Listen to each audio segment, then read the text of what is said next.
Okay, so we will be starting with this. So exocrine gland and endocrine gland we have already studied in the last class. Yesterday we have already studied this. So we will be starting with the sensory epithelial tissue, correct?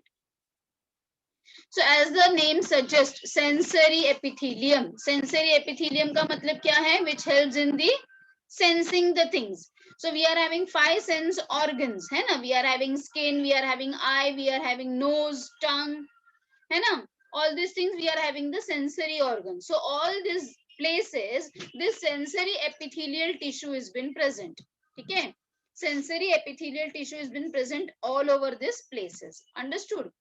So it is composed of modified form of columnar cells and the elongated neurosensory cells. As we know that the sensory organs are related to our brain. They are called as the windows of our brain. So brain is a part of the nervous system. So therefore it is called as a neurosensory cells. In this type of epithelium, we are having the sensory hairs which are present at the free end of the cell. Understood? What is the function of, so only these 2 points you have to write down for the structure. What is the function? It perceives the external as well as the internal stimuli. Stimuli का मतलब क्या होता है? Stimuli का मतलब क्या होता है? Yes? Anyone? Response to stimuli. Stimuli का मतलब क्या होता है? Any trigger. Yes, anyone? Are you able to hear me now, all of you? Yeah. All of you are able to hear me? Yes, miss. हाँ, तो Yes, yes. तो stimuli का मतलब क्या होता है? Any trigger given to the cell or the tissue is called as a stimuli. जैसे कि अगर आपको वैक्सीनेशन देने का, समझो आपको वैक्सीन करना है, तो आपको अगर सुई लगाने के लिए आएंगे तो आप क्या नॉर्मली बैठे रहोगे? आपको थोड़ा सा मन में डर लगा रहेगा, यू जो भी करोगे.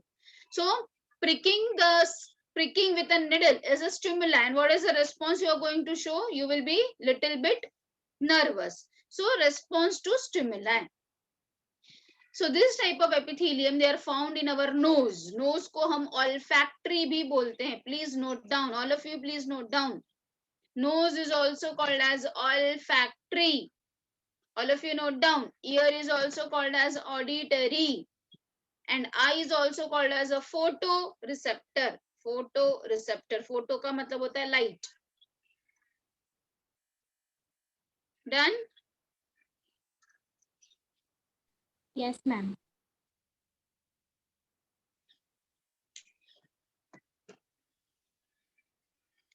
So you can see that this is our nose.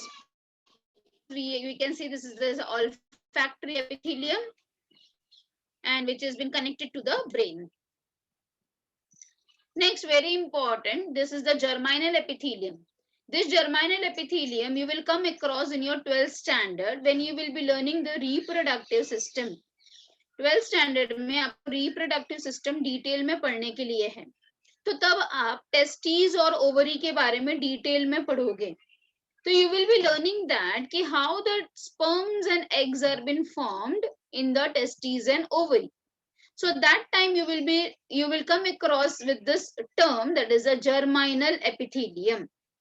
So germinal epithelium से ही sperm and egg तैयार होता है. Please note down, germinal epithelium he develop होता है.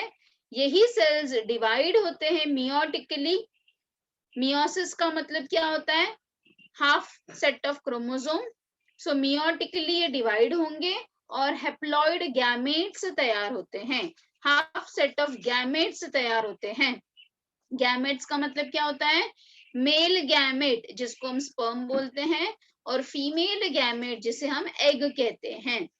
तो ऐसा टाइप का एपिथेलियम कहां पर प्रेजेंट होगा? टेस्टीज और ओवरी में प्रेजेंट होगा.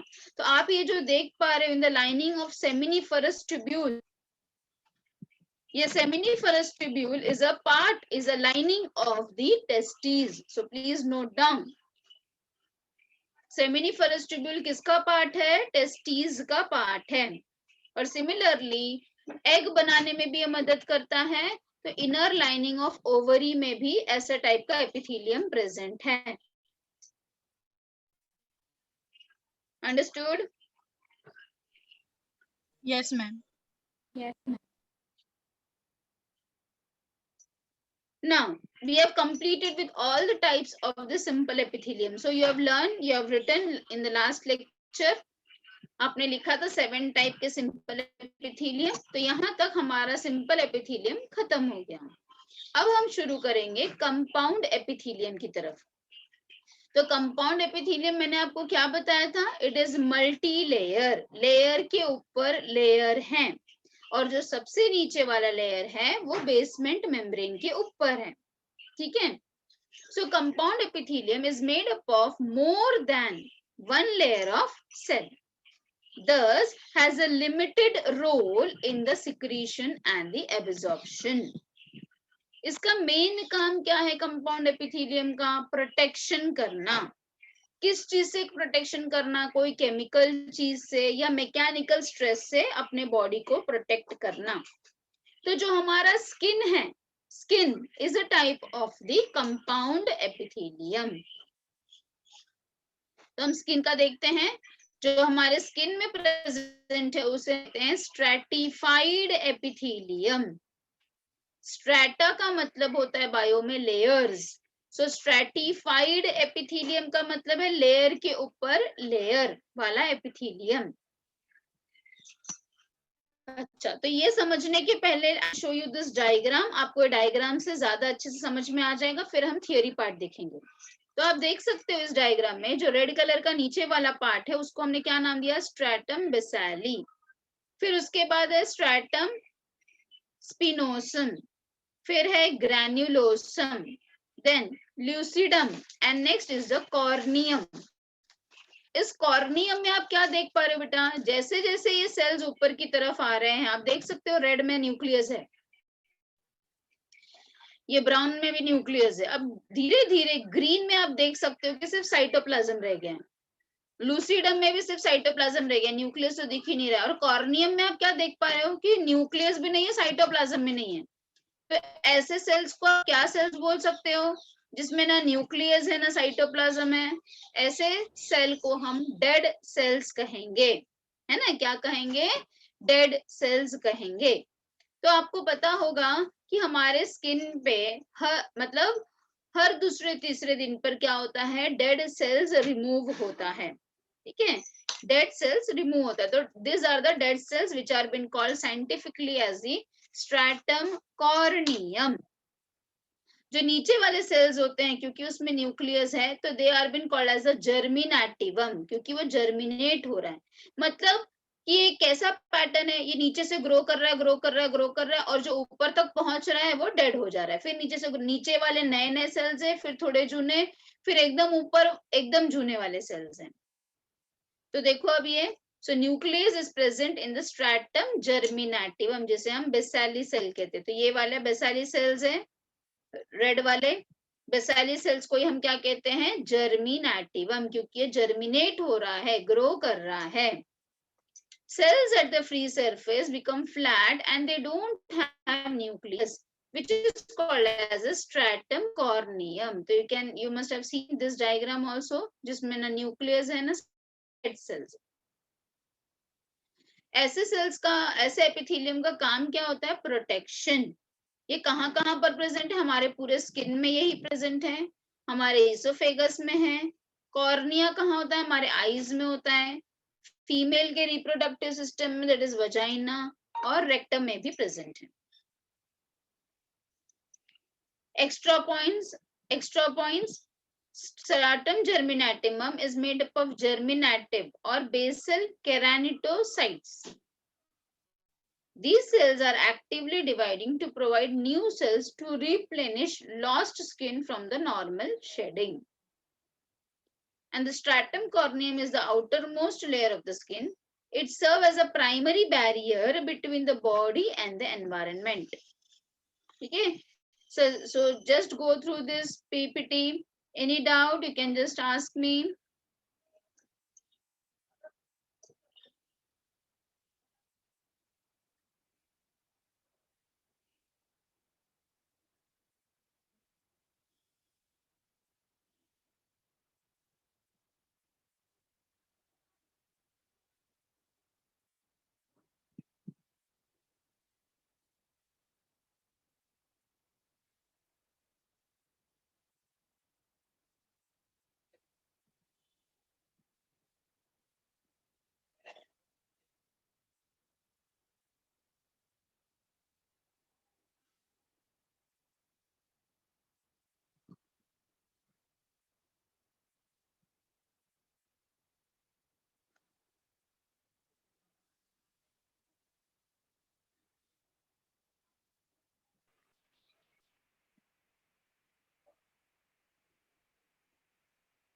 Yes. Ma'am, हाँ बेटा. ma'am, can you just repeat sensory epithelium because I not heard it properly. Yes. What doubt you have? I actually don't know what it is. So, Organ क्या है? You joined late. a bit. 3 minutes late. Yes. So sensory का मतलब क्या होता है? Sense organ, है ना? तो हमारे जो sense organ में epithelium present है, they are been called as a sensory epithelium. Understood? So this Okay, type of ma'am. epitheliums are present in the nose, ear, and the eye. Nose can also be called as olfactory, ear can also be called as auditory, and eye can also be called as a photoreceptors. Yes, ma'am. So those present in our sense organ are called as sensory epithelium. Thank you, ma'am. All of you have done with the stratified epithelium, understood each and every point. Yes, ma'am. So this was the diagram for the same. Next type of compound epithelium, as I've written also, that is a transitional epithelium. Now in your 11th standard, you're going to learn about the excretory system. In excretory system, you're going to learn about the all excretory organs like the kidney, ureter, urinary bladder, and the urethra. You all know that our urinary bladder is a bag-like structure which stores the urine temporarily. है ना? सबको पता है कि नहीं? Urine को store कौन करके रखता है? एक बैग के जैसा स्ट्रक्चर है जिसको हम क्या कहते हैं? Urinary bladder. क्या कहते हैं? Yes? Urinary bladder. Urinary bladder. अच्छा, अब ये जो यूरिनरी ब्लैडर है हम सबके पास, उसमें कितना यूरिन स्टोर किया जा सकता है? So that depends upon person to person, but approximately 500 ml to 1 liters of urine can be stored. ठीक है? आधा लीटर से लेके 1 लीटर तक का यूरिन स्टोर किया जा सकता है. अच्छा, अभी समझो मैंने एक बलून लिया, एक छोटा वाला बलून लिया और एक बड़ा वाला बलून लिया जो आप लोग यूज करते हो. तो छोटे वाले बलून के अंदर अगर मैंने पानी भरा भरा भरा भरा, तो फिर क्या हो रहा है? वो रबर से बना है तो वो स्ट्रेच हो रहा है कि नहीं? Yes, Yes, ma'am. बलून के अंदर हमने पानी भरा तो वो स्ट्रेच होते जा रहा है, होते जा रहा है, होते जा रहा है. जितनी उसकी कैपेसिटी है उतना वो स्ट्रेच होगा. तो जो भी चीजें स्ट्रेच होती है उसे हम कहते हैं डिस्टेंशन. ठीक है? उसे हम बायो में क्या कहेंगे? डिस्टेंशन कहेंगे. ठीक है? ये आप यहाँ पे देख सकते हो फंक्शन में ये वर्ड लिखा है ग्रीन कलर में, डिस्टेंशन. तो डिस्टेंशन का मतलब है जब भी अगर हम कोई चीज में कुछ भर रहे हैं और वो स्ट्रेच हो रहा है, बलून के जैसा स्ट्रेच हो रहा है, और फिर अगर आप बलून में से पानी निकालोगे तो फिर से वो नॉर्मल हो जाएगा कि नहीं? हो जाएगा. तो बलून में पानी डालोगे तो स्ट्रेच होगा, निकाल दोगे तो नॉर्मल हो जाएगा. तो ऐसा कोई अगर ऑर्गन है जो स्ट्रेच भी हो सकता है फिर बैक टू नॉर्मल हो सकता है, ऐसे ऑर्गन को हम कहेंगे डिस्टेंशन. तो उसमें आता है हमारा यूरिनरी ब्लैडर. ठीक है? अच्छा, अगर हमारा urinary bladder 500 ml urine store करते वक्त स्ट्रेच हो पाता है, और जब हम यूरिनेशन करते हैं जिसे हम मिक्ट यूरिनेशन कहते हैं, act of urination is called as medical term में मिक्ट यूरिनेशन. तो जब आप मिक्ट यूरिनेशन करोगे तो फिर से वो नॉर्मल साइज में आ जाता है. तो मतलब उसके पास एक स्पेशल टाइप का एपिथेलियम है जो उसे स्ट्रेच करवाता है और फिर बैक टू नॉर्मल लेके आता है.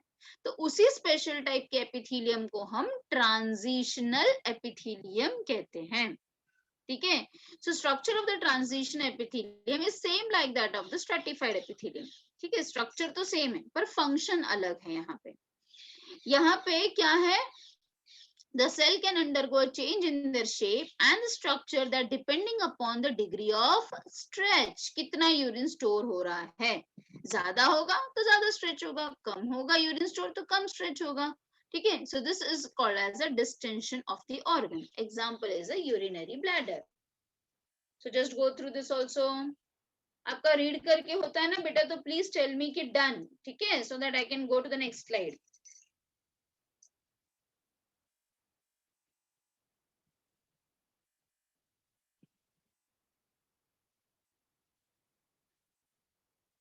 Done, miss.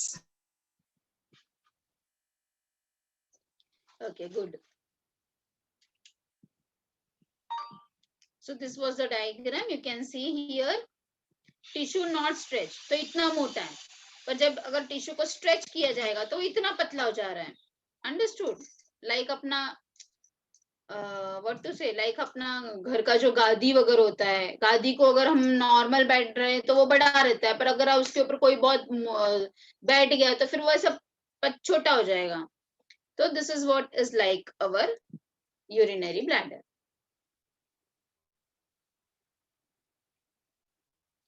इसमें भी बेसल लैमेला है और ऊपर के सरफेस कॉर्नियम है. So just go through the distinguish. You can take a screenshot or you can just note down. This can be asked in the exam. This can be asked in the exam for a 2-mark question and 4 points are expected. Each point carries a half mark.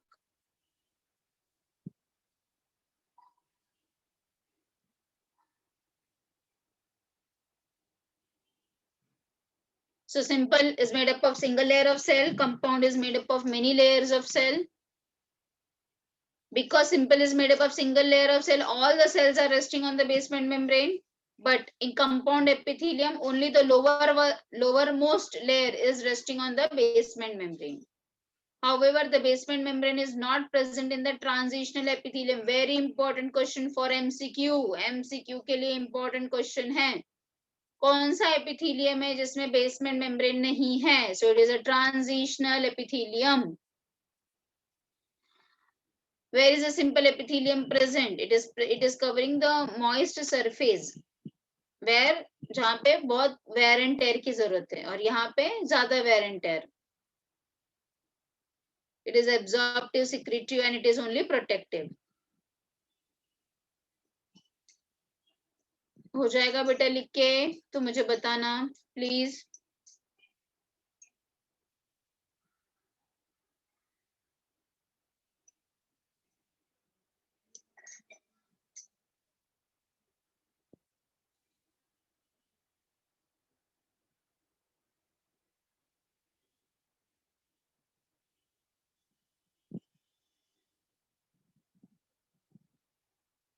हो गया miss. Now next topic which you have to learn is the cell junction. अभी हमने बताया कि tissue बनने के लिए सारे सेल्स एक साथ आते हैं और सारे सेल्स एक साथ इकट्ठा होते हैं. तो सेल के बीच में भी कनेक्शंस होता है. सेल के बीच में भी अलग अलग टाइप के कनेक्शंस होते हैं. ठीक है, which we call as a cell junction. ठीक है. Yes, all of you have taken your textbook also. All of you are having your textbook. Yes, miss. Yes. Wait, I will share the textbook with you all. Just a second.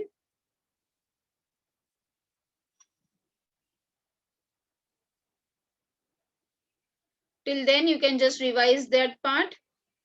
Cell junction.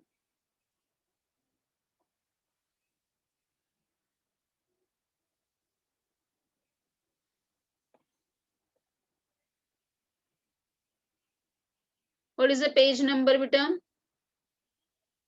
118. Okay, it's opening.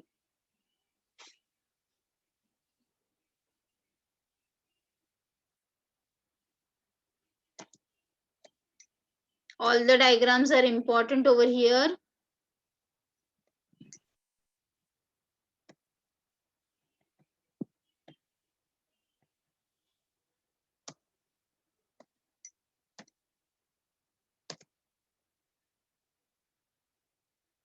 One 118.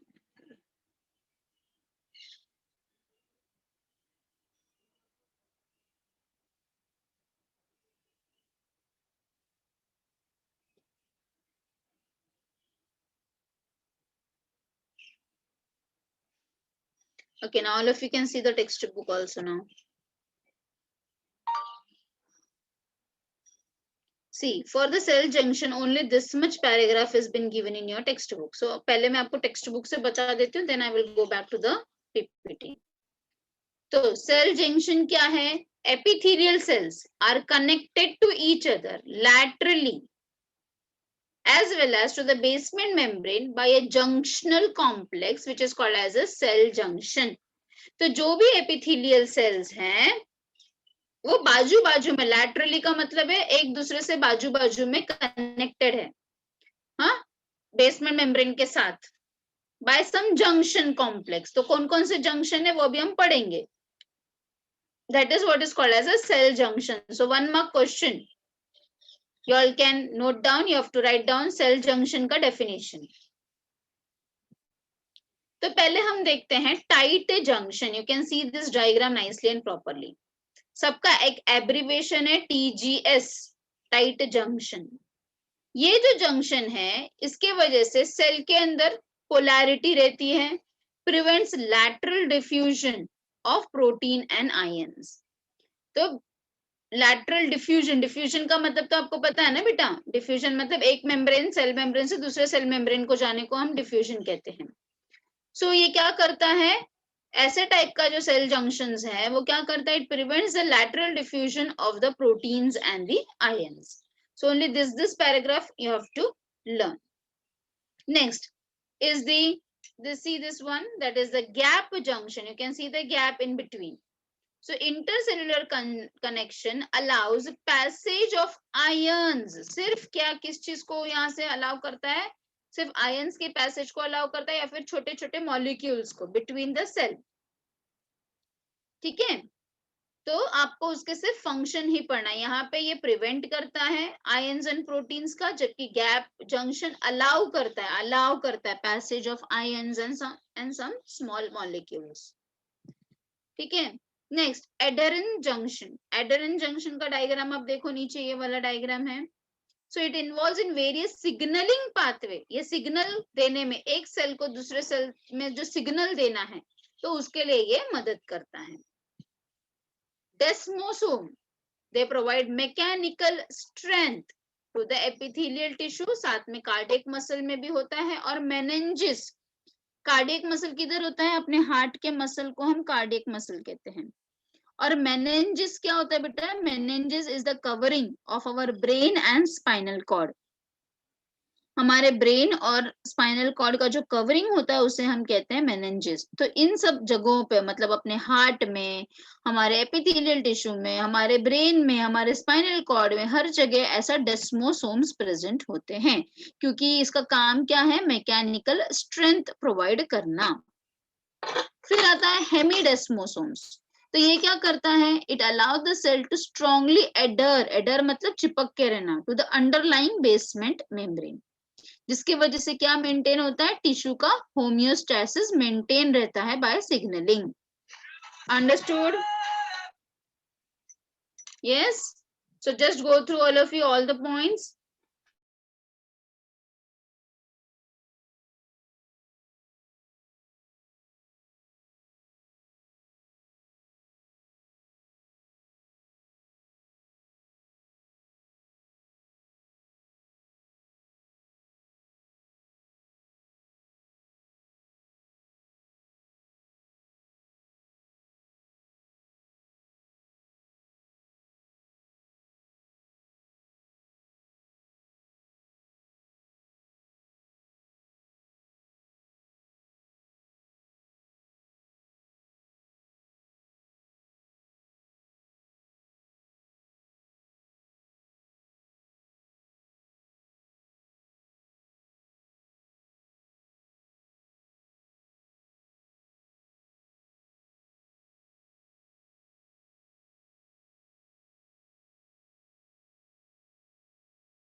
Yes, understood.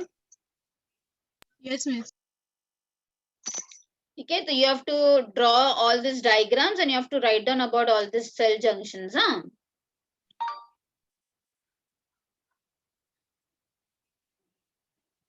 Wait, I will share the PPT now.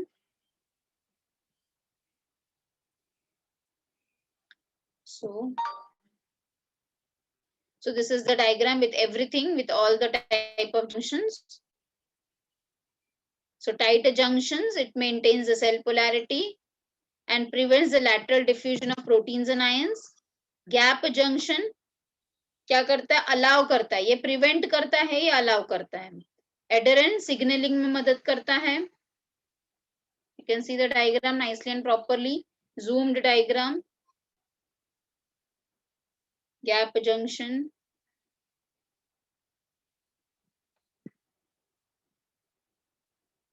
Desmosomes strength provide करता है. Cardiac muscle मतलब heart में है, meninges में है. And हेमिडेस्मोसोम्स एडरिंग का काम करता है. You can see these extra points. Hemidesmosomes are very small stud-like structures found in the epidermis of skin that attach to the extracellular matrix. They are similar to form in the form of desmosome. However, desmosome attached to the adjacent cell.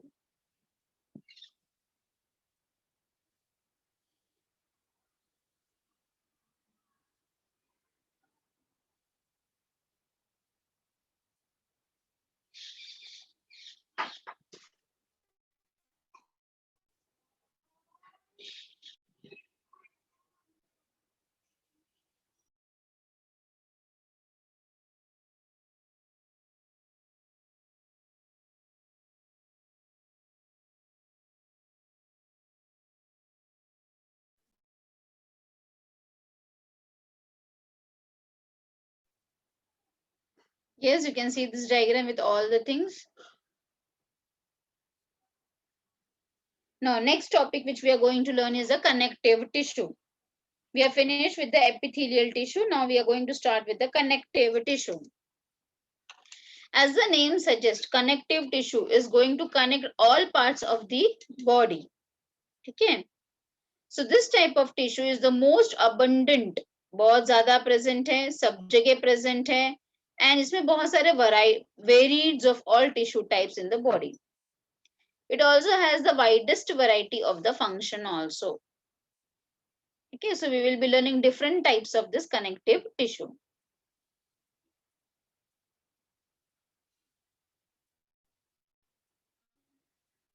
So connective tissue का first point, it is most widely spreaded tissue in the body. सबसे ज़्यादा present है. इसका काम क्या क्या है? It is binding, supporting, providing strength to other body tissues and the organs.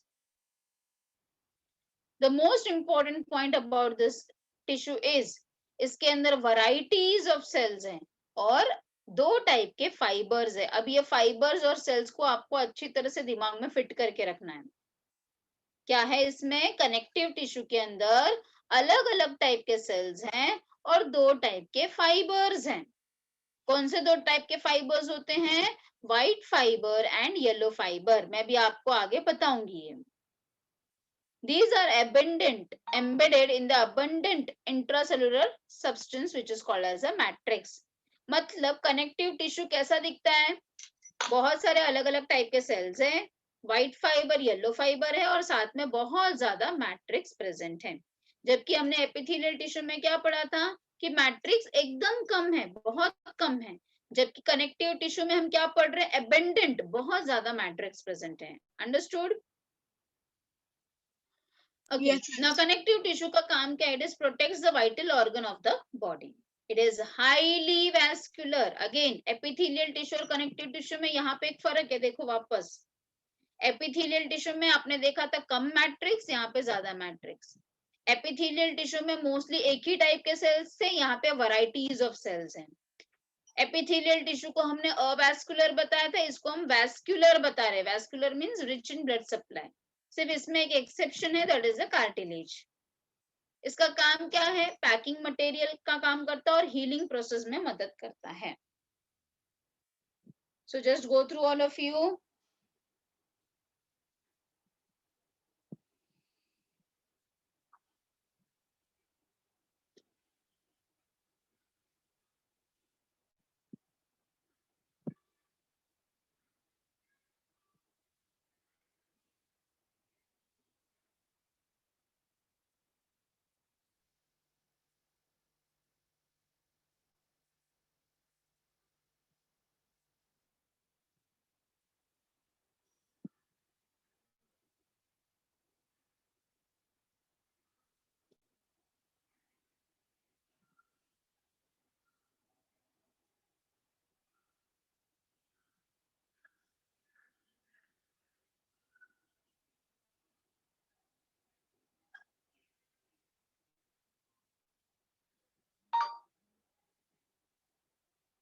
Done, ma'am.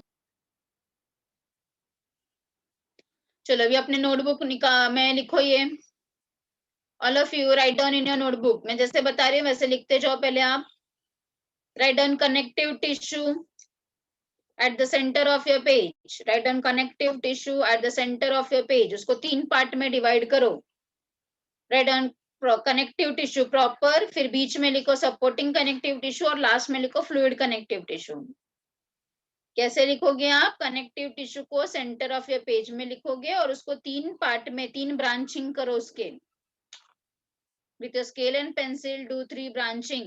Write down one side at one right hand side corner. Write down connective tissue proper. Center में लिखो supporting connective tissue and left hand side में लिखो fluid connective tissue whatever. ठीक है?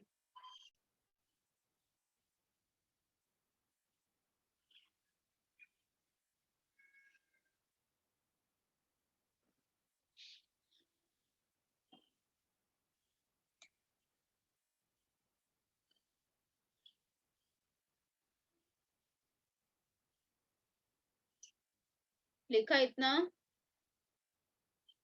Yes, ma'am.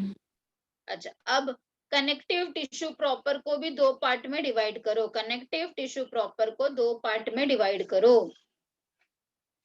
या तो आप वापस कनेक्टिव टिश्यू प्रॉपर को नेक्स्ट लाइन में लिखो सेंटर ऑफ योर पेज में। That depends upon your book size. अगर आप छोटे नोटबुक में लिख रहे हो तो फिर नई जगह मिलेगा, इसलिए जो लोग छोटे से नोटबुक में लिख रहे हैं वो लोग कनेक्टिव टिश्यू प्रॉपर को वापस नेक्स्ट लाइन में लिख सकते हैं और उसको वापस 2 पार्ट में डिवाइड करो, 2 ब्रांचिंग करो। एक साइड लिखो लूज कनेक्टिव टिश्यू, दूसरे साइड लिखो dense connective tissue. Loose connective tissue, dense connective tissue. Loose को भी वापस 2 पार्ट में डिवाइड करो। एक साइड लिखो एरियोलार कनेक्टिव टिश्यू, दूसरे साइड लिखो एडिपोज टिश्यू। और वैसे डेंस को भी 2 पार्ट में डिवाइड करो। एक साइड लिखो लिगामेंट, दूसरे साइड लिखो टेंडन। कितना लिख के हो जाएगा तो मुझे बताओ।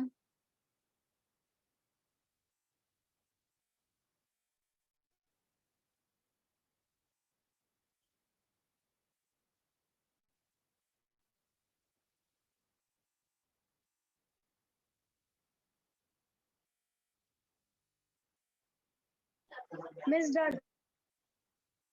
Miss done. Miss done. Okay, अब आप क्या लिखो? हाँ, अब आप नेक्स्ट लाइन में वापस लिखो सपोर्टिव कनेक्टिव टिश्यू। वापस लिखो सपोर्टिव कनेक्टिव टिश्यू। उसके ये 2 ब्रांचिंग करके दोनों टाइप्स लिखो और फिर फ्लूइड कनेक्टिव टिश्यू लिख के भी उसके दोनों टाइप्स लिखो।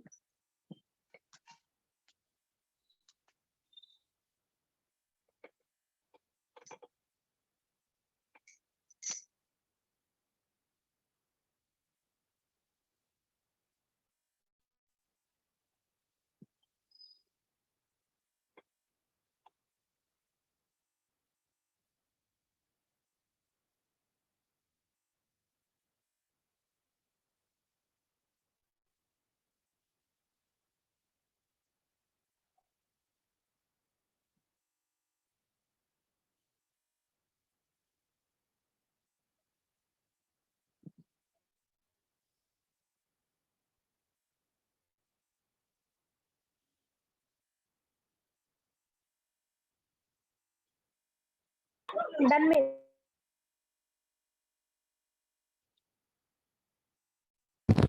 Miss done. गुंजन का मैंने अभी जस्ट मैसेज देखा बेटा। What are you asking miss, can you explain what are keratinocytes? Gunjan is asking me keratinocytes. See keratin क्या होता है बेटा? Keratin is a type of a protein. Keratin is a protein which is present in our skin, in our hair, हमारे nails में present है। And cyte का मतलब क्या होता है? CYT। साइट का मतलब होता है सेल। तो प्रोटीन वाले सेल्स जो हमारे which is making the major type of the epidermis, therefore called as a keratinocyte. Understood Gunjan? Keratinocyte क्या है? It is the outer most layer of the cell. Outer most layer of the cell. And इसको keratinocytes क्यों कहते हैं? क्योंकि keratin is a protein which is found in our skin, hair and nails. And cyte, CYT, cyte का मतलब होता है cell. So it is making 90% of the skin cell. Okay, चलो back to this thing. Yes, तो आपने सब ये देख लिया बेटा, आपने इसके सब टाइप्स लिख लिए. तो अब पहले हम कनेक्टिव टिश्यू प्रॉपर पढ़ेंगे, मतलब लूज कनेक्टिव टिश्यू पढ़ेंगे पहले हम. सो कनेक्टिव टिश्यू प्रॉपर में हम पहले पढ़ने वाले हैं लूज कनेक्टिव. ठीक है, अब इसके अंदर भी बेटा मैं जैसे आपको बताते जा रही हूँ ना, वैसे वैसे आप लिखते जाना. ठीक है, तो है ना, आपको पढ़ने के लिए इजी हो जाएगा. अगेन ये सब कॉलेजेस का मोस्टली लाडला क्वेश्चन है. ठीक है, yes, I am using the word लाडला because all the colleges like to give this question as a long answer question in the exam. Areolar connective tissue, favorite question. ठीक है, mostly all the colleges. So loose important करके लिखो इसे. So loose connective tissue में का जो matrix होता है वो सेमी सॉलिड होता है, जेली के जैसा होता है, या तो विस्कस होता है जेलाटिन से बना हुआ. तो that depends upon cell to cell. तो सबसे पहले हम पढ़ेंगे एरियोलार टिश्यू. एरियोला का मतलब होता है एयर के पॉकेट्स, एयर के पाउचेस. मैट्रिक्स में, इसके मैट्रिक्स में दो टाइप के फाइबर्स प्रेजेंट हैं, white fibres and the yellow fibres. ठीक है, तो अब इसमें से बहुत सारी चीजें जो नहीं दी गई हैं तो मैं आपको बता रही हूँ, वैसे आप लिखते जाओ. ठीक है, सो प्लीज राइट डाउन. ए लिखो कनेक्टिव टिश्यू प्रॉपर, उसमें लिखो लूज कनेक्टिव टिश्यू और उसके अंदर लिखो areolar tissue. Please write down this much and then I will tell you how to write down. Write down connective tissue proper, फिर write down loose connective tissue और फिर लिखो areolar tissue.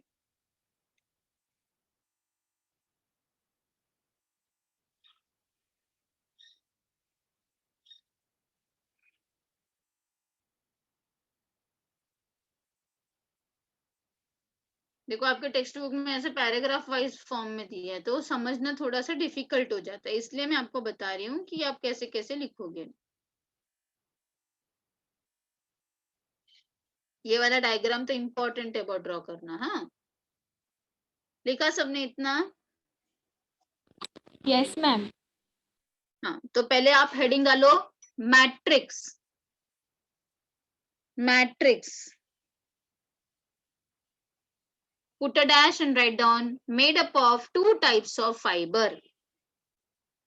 Matrix, put a dash, write down made up of two types of fiber.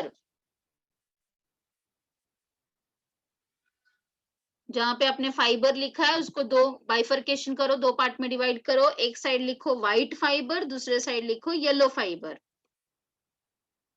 जैसे मैं अभी बता रही हूँ वैसे आप लिखो, तो लिखोगे ना तो अभी के अभी आंसर याद भी हो जाएगा अभी आपको. White fibre, yellow fibre. White fibre के नीचे ब्रैकेट में लिखो it is also called as collagen fibre. देखो कोलैजन का स्पेलिंग यहाँ पे लिखा है, मैं कर्सर मूव कर रही हूँ. Collagen fibre. और जहां पे आपने येलो फाइबर लिखा है ना उसके नीचे ब्रैकेट में लिखो इलास्टिन फाइबर. इलास्टिन फाइबर मतलब व्हाइट फाइबर को कोलैजन भी बोल सकते हैं और येलो को इलास्टिन भी बोल सकते हैं. ठीक है, चलो व्हाइट फाइबर में फर्स्ट पॉइंट लिखो, provides strength to the tissue. Provides strength to the tissue. और येलो में फर्स्ट पॉइंट क्या लिखोगे? Provides elasticity to the tissue. Provides elasticity to the tissue. Done? Yes, ma'am. White में second point लिखो, जो यहाँ पे नहीं दिया गया है बट वो आपको याद रहेगा तो फिर डायग्राम बनाने में आसान होगा. व्हाइट फाइबर में सेकंड पॉइंट लिखो. ये एग्जाम में लिखने की जरूरत नहीं है बट आपको समझने के लिए मैं लिखा रही हूँ. Ma'am, can you repeat White yellow fiber में fiber's सीधा first point? provides elasticity in provides elasticity to the tissue. यही दिया है ना. See beta, I am telling by my own, so please there can be some changes in the words, so please do write down along with me. Okay, so white fibers में write down. White fiber में second point, present in bundle.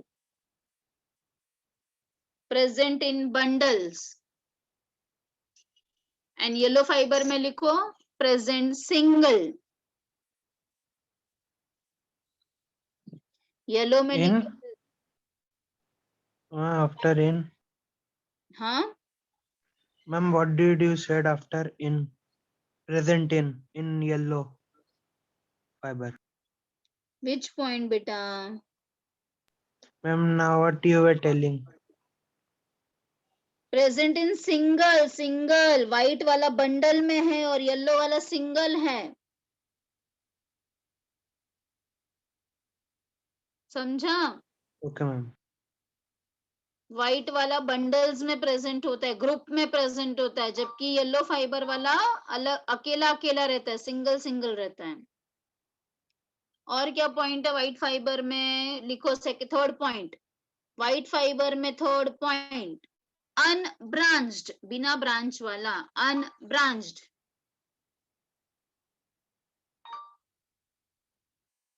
जबकि yellow fibre वाला branched.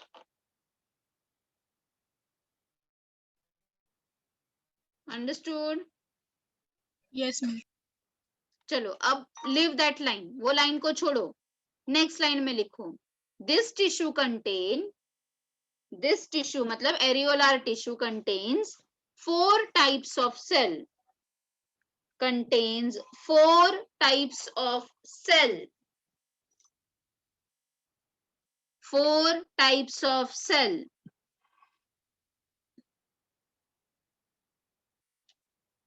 लिखा?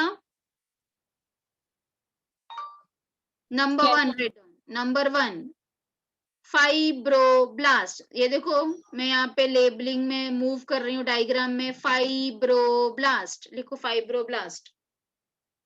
Number 1 right on fibroblast.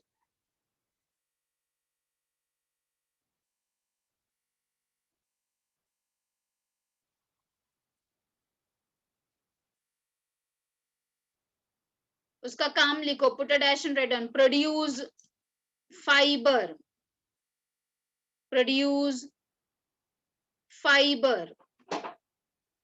Put a comma, star shaped cells, star shaped cells. Produce fibers, put a comma, star shaped cells. Done? yes, ma'am. Number 2 write down. Number 2 write down. Mast cell. देखो यहाँ पे लिखा है MAST, mast cell.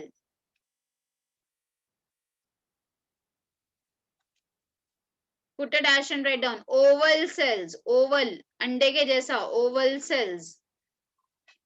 Please write down fast, beta. Next important point, write down secretes, secretes.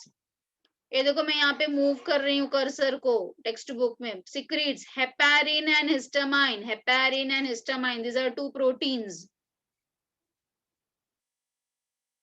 secretes heparin and histamine. heparin is a protein जो कि anticoagulant है और histamine allergic condition में रिलीज होता है. तो आपको उसका फंक्शन नहीं पढ़ना है, आपको सिर्फ नाम ही पढ़ना है कि कौन से प्रोटीन बनाता है. सो मास्ट सेल में आपने क्या पॉइंट लिखा? Oval cells, put a comma, secretes heparin and histamine. Done. Next, number 3, macrophages. See, you can see over here labeling में macrophages, ऊपर की तरफ labeling है macrophages. मैक्रो का मतलब होता है बड़ा और माइक्रो का मतलब होता है छोटा. तो मैक्रो मतलब बड़ा, फेजेस मतलब कि phagocytic cells. So put a dash and write down. Amoeboid मतलब कोई भी शेप का होता है, अमीबा का कोई भी शेप होता है ना, तो amoeboid. Again put a comma, phagocytic cells. You can see the spelling. I'm moving the cursor. Phagocytic cells. Phagocytic का मतलब क्या होता है बेटा? जो सेल्स कोई भी फॉरेन सेल्स को एनगल्फ कर सकते हैं, एनगल्फ कर सकते हैं, उसे हम फैगोसाइटिक सेल कहते हैं.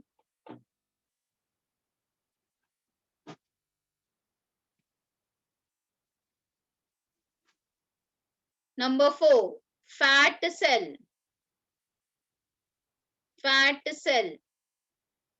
Put a slash. It can also be called as. Fat cells को एक और नाम से जाना जाता है, आप देख सकते हो यहाँ पे नाम दिया है, एडिपोज, एडिपोसाइट भी बोलते हैं उसको, एडिपोसाइट। एडिपो का मतलब ही होता है फैट, और साइट का मतलब अभी मैंने आपको बताया सेल, तो फैट के सेल को हम क्या बोल सकते हैं, एडिपोसाइट भी कह सकते हैं। Put a dash and write down. It has eccentric nucleus. See the spelling, eccentric nucleus का मतलब क्या होता है, जब न्यूक्लियस सेंटर में नहीं होके कोने में प्रेजेंट होता है तो उसे हम कहते हैं इसेंट्रिक न्यूक्लियस। और इसका काम क्या है, स्टोर्स फैट। काम क्या है, put a comma, stores fat.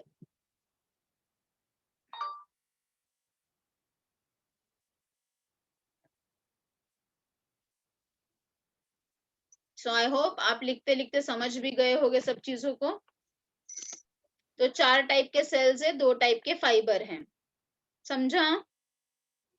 तो व्हाइट फाइबर का काम क्या है, स्ट्रेंथ प्रोवाइड करना क्योंकि वो कोलेजन से बना है। येलो फाइबर का काम क्या है, इलास्टिसिटी प्रोवाइड करना क्योंकि वो इलास्टिन से बना है। 4 टाइप के सेल्स हैं। फाइब्रोब्लास्ट जो कि फाइबर्स बनाते हैं, व्हाइट फाइबर येलो फाइबर बनाते हैं। मास्ट सेल जो कि हेपेरिन और हिस्टामाइन बनाते हैं।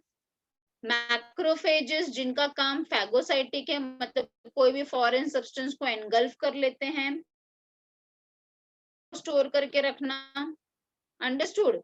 और ऐसे टाइप, ये तो हो गया इसका स्ट्रक्चर, जो अभी आपने लिखा ना बेटा वो सब उसका हो गया स्ट्रक्चर। अब आप उसका क्या लिखोगे, location. Location, write down location. So you can write down the last point which you can see on the screen. किधर फाउंड है, under the skin, between the muscles, bones, around organs, blood vessels and peritoneum.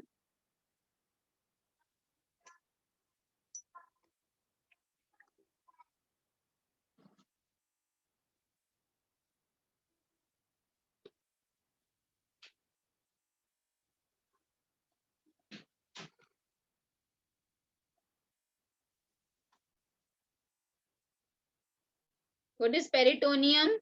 The tissue that lines our abdominal wall.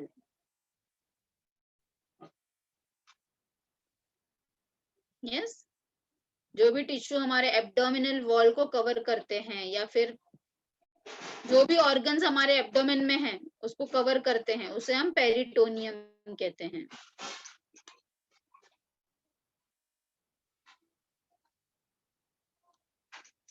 Done. तो ये हो गया उसका location. अब लिखोगे आप उसका फंक्शन, तो हेडिंग लिखो फंक्शन।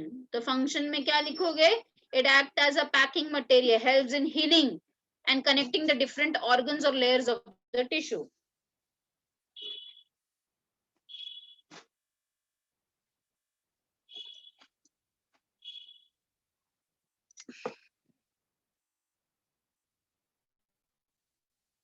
सेकंड पॉइंट उसका क्या हो गया, फंक्शन हो गया। लिखा,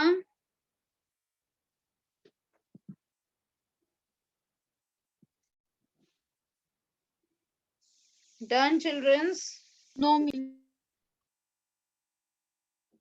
Okay, write down. Please write down fast. Miss, So done. this is the function. Okay. So इस तरीके से आप इसका आंसर लिखोगे और ये वाला डायग्राम ड्रॉ करोगे। ये टेक्स्ट बुक वाला डायग्राम है ना, तो आप देखो इसमें देख सकते हो, ये बंडल्स में कौन प्रेजेंट है, व्हाइट फाइबर प्रेजेंट है, ब्रांच्ड बंडल्स में है, और अनब्रांच है, मतलब इसकी कोई ब्रांचिंग नहीं है। जबकि ये वाला जो देखो पतले पतले वाले दिख रहे हैं, ये वाले पतले वाले येलो फाइबर है, देखो इसमें ब्रांचिंग भी दिख रहा है आपको, ये सिंगल सिंगल है, समझा। फिर आप मास्ट सेल बना देना, ऐसे एक फाइब्रोब्लास्ट बना देना, फिर एक मैक्रोफेजेस बना देना, फिर फैट सेल्स बना देना। देखो ये सब फैट सेल्स हैं। हो गया diagram complete. Understood? Yes, ma'am. ठीक है। सो बेटा we have completed till the areolar. Next lecture में we will be seeing the adipose tissue Now, beta, it's time for me to join my other lecture. So I will stop now. Please draw this diagram. There is a homework for you all. Okay? So, bye, bacha. Bye, Miss. Bye, beta. Bye.